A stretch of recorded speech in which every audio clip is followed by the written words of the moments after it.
चतुर्विंशः खंडः। हे सैकड़ों उत्तम कार्य करने वाले इंद्र, उद्गाता तेरा वर्णन करते हैं। स्तुति करने वाले पूजनीय इंद्र का सत्कार करते हैं।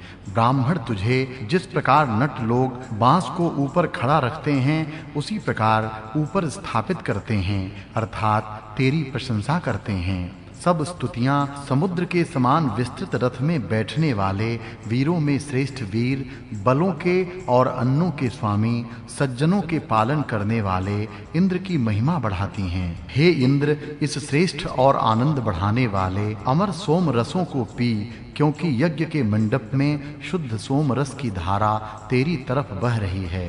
हे विलक्षण और वज्र को धारण करने वाले धनवान इंद्र, जो तेरे देने योग्य धन यहाँ मेरे पास नहीं है, उस धन को हमें दोनों हाथों से भरपूर दे। हे इंद्र, जो तेरी उपासना करता है, ऐसे उस तिरश्च ऋषि की प्रार्थना सुन और तू उत्तम बलयुक्त और गाययुक्त धन देकर हमें पूर्ण कर। तू महान है। हे इंद्र, तेरे लिए सोम रस निकाला है। हे बलवान शत्रुओं को हराने वाले इंद्र, आ सोमपान से तेरे अंदर शक्ति जिस प्रकार सूर्य अपनी किरणों से अंतरिक्ष को भर देता है, उसी प्रकार भर जाए। हे इंद्र, कण्व की उत्तम स्तुति के पास घोड़ों के द्वारा आ, इसके द्युलोक के शासन में हमें सुख मिलता है। इसलिए हे तेज के साथ रहने वाले इंद्र, द्युलोक पर जा।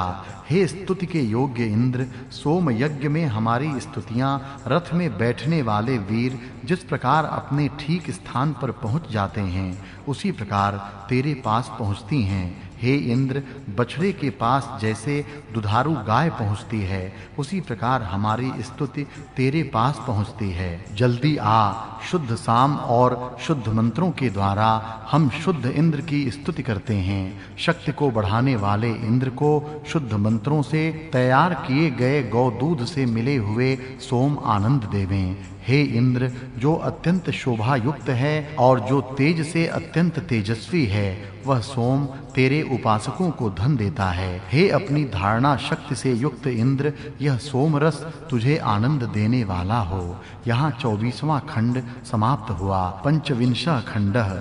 हे याजकों, यज्ञ को आगे ले जाने वाले तुम यज्ञकर्ता, इस सोम पीने की इच्छा करने वाले, सबको जानने वाले, उचित समय पर ठीक स्थान पर पहुंचाने वाले, यज्ञ में जाने वाले, सबसे पहले पहुंचाने वाले इंद्र को इच्छा अनुसार सोम दो। महान पर्वत पर रहने वाले और सब जगह मिलने वाले सोम रूपी अन्न को हमारे लिए भरपूर ले आ। बहुत सारे प्रसिद्ध होने वाले कठोर भाषणों को दूर कर, बुरे शब्द हमारे पास न आवें, ऐसा कर। हे बलवान इंद्र, संरक्षण और सुख के लिए जैसे रथ को घुमाते हैं, उसी प्रकार बहुत पराक्रमी शत्रुओं को हराने वाले, सज्जनों के पालन करने वाले तुझ इंद्र को हम लाते हैं। अत्यंत पराक्रमी शत्रुओं को हराने वाले, सज्जनों का पालन करने वाले इंद्र को हम लाते हैं। वह इंद्र मुख्य हैं। महान यजमान के यज्ञ की सहायता से भविष्यान्न की इच्छा करते हुए वह इंद्र यज्ञ में आता है। जिस यज्ञ के द्वारा कर्मों को करते हुए देवों में सबका पालन करने वाला मननशील वह इंद्र प्रकट होता है। जहाँ जिस यज्ञ में तेजस्वी और शीघ्र जाने वाले मरुत तुझे पहुँचाते हैं, उस यज्ञ में वे आनंद बढ़ाने वाले उस मधुर सोम रस को पीते हैं और अन्न उत्पन्न करते हैं, अर्थात पानी बरसाकर अन्न उत्पन्न करते हैं। तुम्हारे हित के लिए उस उपकार करने वाले,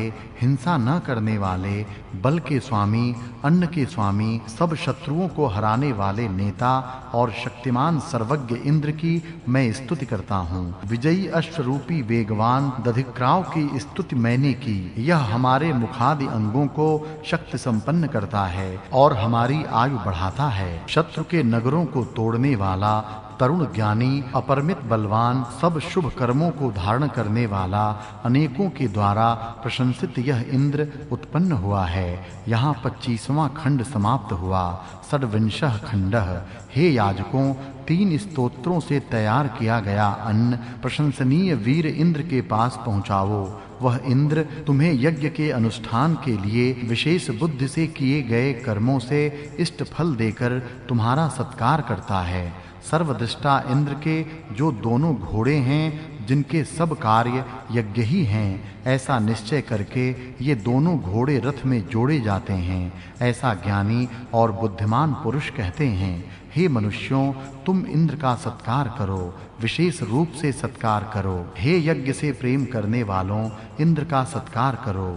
हे पुत्रों, भक्तों की इच्छा पूर्ण करने वाले, शत्रु को हराने वाले इंद्र का लोग सत्कार करें। तुम भी सत्कार करो। बहुत से शत्रुओं का नाश करने वाले इंद्र के लिए उनके यश को बढ़ाने के लिए स्तोत्र कहो। वह सामर्थ्यवान इंद्र पुत्रों में और मित्रों में जिस रीति से उत्तम बोले, उस प्रकार से इसके लिए स्तोत्रों को कहो। सब शत्रुओं के सैनिकों पर आक्रमण करने वाले अथवा विश्व के नेता, शत्रु के आगे कभी न झुकने वाले बल के स्वामी इंद्र को, हे मरुतों, तुम्हारे सैनिकों के आक्रमण के लिए होने वाले शोर के समय रथों के संरक्षण के लिए हम बुलाते हैं। जो शांत मनुष्य की तेजस्वी दिखने वाली उस स्तुति की सहायता से मनुष्य का मित्र होता है, वह मनुष्य महान दिव्य संरक्षण से युक्त होकर पापों से सुरक्षित होने के समान शत्रुओं से सुरक्षित होता है। जो मनुष्य इस विशाल संरक्षण से युक्त होता है, वह जैसे पापों से सुरक्षित होता है, उसी प्रकार शत्रुओं से भी सुरक्षित होता है। हे सैकड़ों पराक्रम करने वाले इंद्र, बहुत से धनों के तेरे दान महान हैं।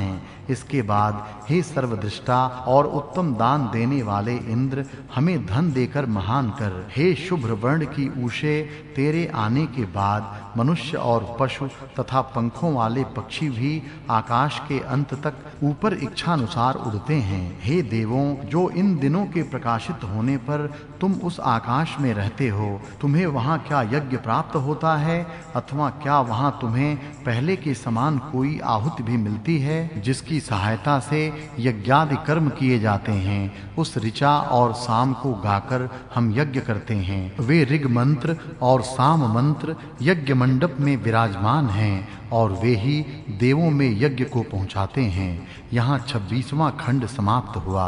सप्तविंशः खंडः। सब शत्रु सेना के नेता वीर सैन्य के साथ एकत्रित होने के बाद वे शत्रु को बुरी तरह हराने वाले इंद्र को शस्त्रास्त्रों से युक्त करते हैं और अधिक प्रकाशित करते हैं और यज्ञ में श्रेष्ठ स्थान पर ऋत्विक बैठकर शत्रु को मारने वाले उग्र, वीर, सामर्थ्यवान, प्रतापी और शीघ्रता से कार्य करने वाले इंद्र की प्रार्थना करते हैं। हे वज्रधारी इंद्र, तेरे महान क्रोध में श्रद्धा करता हूँ, क्योंकि वह क्रोध दुष्टों को मारता है और मनुष्यों के लिए हितकारी पानी को प्रवाहित करता है। दोनों ही द्युलोक और पृथ्वी लोक अब तेरे अनुकूल होकर गति करते हैं और पृथ्वी भी तेरे बल के कारण कांपने लगती है। हे सब प्रजाओं, अपने शक्ति से इंद्र द्युलोक का स्वामी है।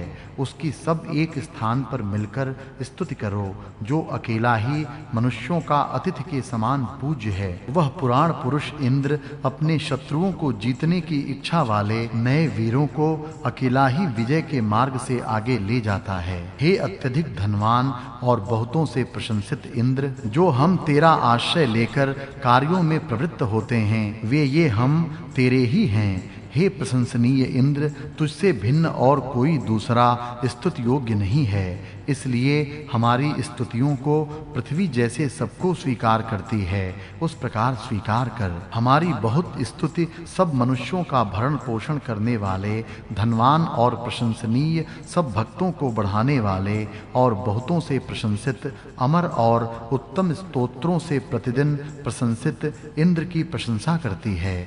जैसे स्त्रियां अपने पति का आलिंगन करती हैं, उसी प्रकार अपने संरक्षण के लिए शुद्ध और धनवान इंद्र की आत्मा की शक्ति को बढ़ाने वाली, एकत्रित हुई सब उन्नति की इच्छा करने वाली हमारी स्तुतियां प्रशंसा करती हैं। उस शत्रु को हराने वाले, बहुतों के द्वारा प्रशंसित वेद मंत्रों से जिसकी स्तुति की जाती है, ऐसे धन के समुद्र इंद्र को स्तुति से आनंदित करो, जिसके मनुष्यों के लिए हितकारी कार्य द्युलोक के समान चारों ही ओर से प्रभावशाली होते हैं। अतः भोग मिले, इसलिए लिए महान ज्ञानी इंद्र की पूजा करो, जिसके उत्तम स्थान सैकड़ों एक समय में ही उन्नति करते हैं। उस शत्रुओं से स्पर्धा करने वाले, धन देने वाले रथ के समान इच्छित स्थान में पहुंचाने वाले, वेग से दौड़ने वाले घोड़े के समान यज्ञ के स्थान पर जाने वाले इंद्र के यश को अपने संरक्षण के लिए उत्तम स्तोत्रों से प्रकट करो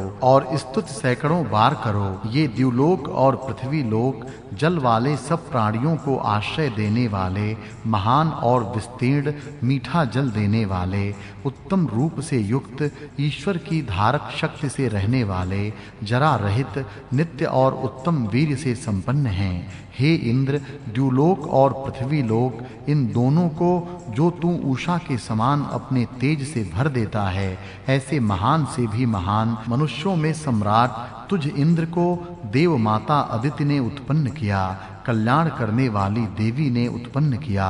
हे ऋतुजों, प्रशंसनीय इंद्र की हविष्यान्न से युक्त स्तुति करो, जिस इंद्र ने रजिस्ट्र की सहायता से कृष्ण असुर की गर्भवती स्त्रियों को कृष्ण के साथ जान से मार दिया। उस दाएं हाथ में वज्र धारण करने वाले, मरुतों की सेना के साथ रहने वाले बलवान इंद्र को अपने संरक्षण की इच्छा करने वाले हम मित्रता के लिए बुलाते हैं। यहाँ 27वां खंड समाप्त हुआ।